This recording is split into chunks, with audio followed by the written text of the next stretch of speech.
As duas primeiras.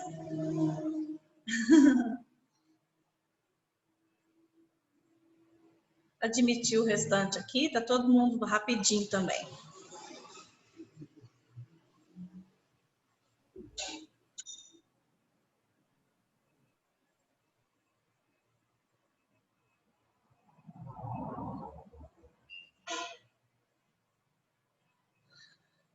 Dez.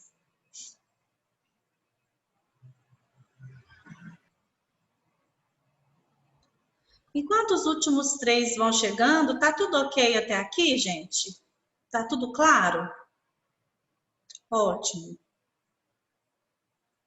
Deixar o Caio terminar de conectar e já vou compartilhar a tela, para nós não perdermos tempo.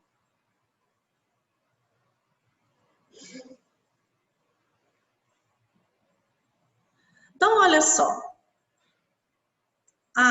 O sucesso da entrevista, então, vai depender das qualidades de um bom contato social. Então, vamos nos apoiar, pessoal, naquela lista de habilidades que nós já vimos lá no início do semestre, que vocês fizeram um trabalho sobre a lista de habilidades.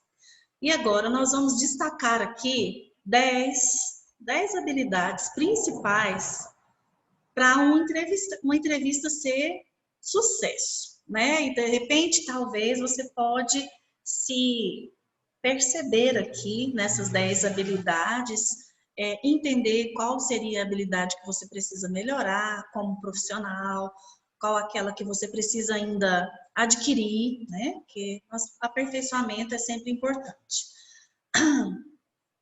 Então, vamos lá. Eu vou citar as 10 e depois nós vamos conversar, não sobre as 10, porque não vai dar tempo de falar sobre todas hoje. Para a gente falar bem pausadamente, não correr, nós vamos falar sobre algumas hoje, tá? Então, vamos citar as 10. E dá para ter uma noção já bem ampla. E depois nós vamos especificar melhor. Número 1, primeira habilidade importante para uma entrevista ser uma entrevista de sucesso. O entrevistador deve ser capaz de quê? De estar presente, inteiramente disponível ali para aquele momento. Sem nenhuma interferência, ele tem que estar presente. Parece meio óbvio, né? Mas depois nós vamos exemplificar pontos negativos que algumas vezes acontecem dentro de uma entrevista. Número 2, ajudar o paciente a se sentir à vontade. Não é função do paciente fazer o vínculo. A função principal é do profissional. Abrir esse espaço, deixar o paciente à vontade. Número 3, facilitar a expressão da pessoa, dos motivos que levaram essa pessoa até lá a buscar ajuda. Às vezes a gente percebe o que é e a pessoa está com dificuldade de falar. Número 4, esclarecer algumas colocações que às vezes ficam vagas. Quando a pessoa fala uma coisa, mas não termina, a gente tem que complementar esse espaço. Número 5, confrontar esquivas e contradições. Às vezes a pessoa foge um pouquinho do assunto e a gente tem que voltar a pessoa. Número 6, tolerar algumas ansiedades que são evocadas nesse momento de entrevista. Número 7, reconhecer as defesas. Reconhecer talvez a transferência do paciente. Número 8, compreender os seus psicólogos, os seus processos contra-transferenciais. Às vezes a gente confunde um pouco o momento ali, a gente tem que ter compreensão disso. Número 9, assumir a iniciativa. Tem um momento de impasse, quem que tem que tomar a decisão? O psicólogo. E número 10, dominar as técnicas. Então, são 10 habilidades que não são tão fáceis assim, mas são possíveis de serem desenvolvidas. Qual que vocês acharam mais difícil? Antes de eu começar a explicar sobre elas.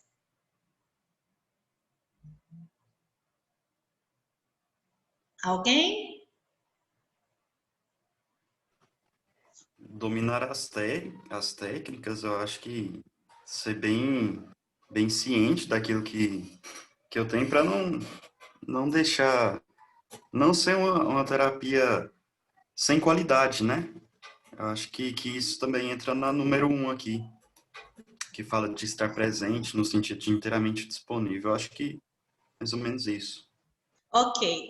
Eu acredito que para vocês dominar as técnicas pode parecer a mais dificiona, assim, a mais grandona, porque vocês ainda estão no terceiro período e ainda não tiveram contato com as técnicas, com todas elas.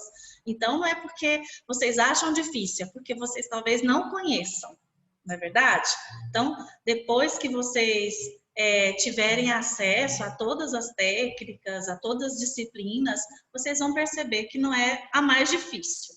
Alguém quer apontar uma outra que achou mais difícil? Eu acho a Eu. de. Pode falar. Pode falar, mano. Quem que quis falar? Não sei. Pode falar, mano. Amanda, pode falar. Eu ia falar sobre acho que a 5, que é confrontar esquivas e contradições, porque como que fazer isso sem ser grosso, Invasivo? sem ser invasivo, essa é a palavra que eu queria, sem ser invasivo e também sem passar a mãozinha na cabeça quando precisa, né?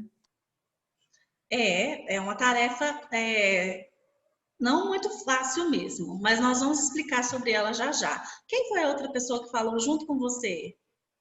Luciana, Oi, eu acredito Luciana. que há quatro, professora, buscar esse esclarecimento para colaboração, porque quando a pessoa chega, eu imagino que chega falando algumas coisas e que por conta de ser o psicólogo a pessoa ali que entende, ela talvez fale algumas coisas que nem é o que precisa ser resolvido, mas através do que ela fala, vai chegar no ponto. E fazer com que ela entenda e fale o que é realmente necessário, eu acho que esse ponto, para mim, eu penso que vai ser mais difícil. Entendi sua dificuldade. Buscar esclarecimentos para as colocações vagas ou incompletas. É muito comum as pessoas, nem não é só com psicólogo, não, até na vida do dia a dia, alguém está conversando com você, aí minha mãe, você sabe, né? Do jeito que minha mãe. Não, não sei. O que é que você quis dizer com essa frase? Me explica como que é sua mãe. Entendeu? Isso que é esclarecer uma colocação vaga. Às vezes a paciente já está comigo há muito tempo e fala, porque você sabe, né? Meu marido, como é que ele faz? Aí eu falo, mas o que você quer dizer com isso? Você já me apresentou várias características do seu marido, mas nesse momento você quer dizer qual? Sobre qual? Então eu estou confrontando e complementando uma. Confrontando não, eu estou complementando uma colocação. Gente, só um minutinho, eu só tenho que chamar uma pessoa aqui, rapidinho. Theo, Theo, Bapa chegou.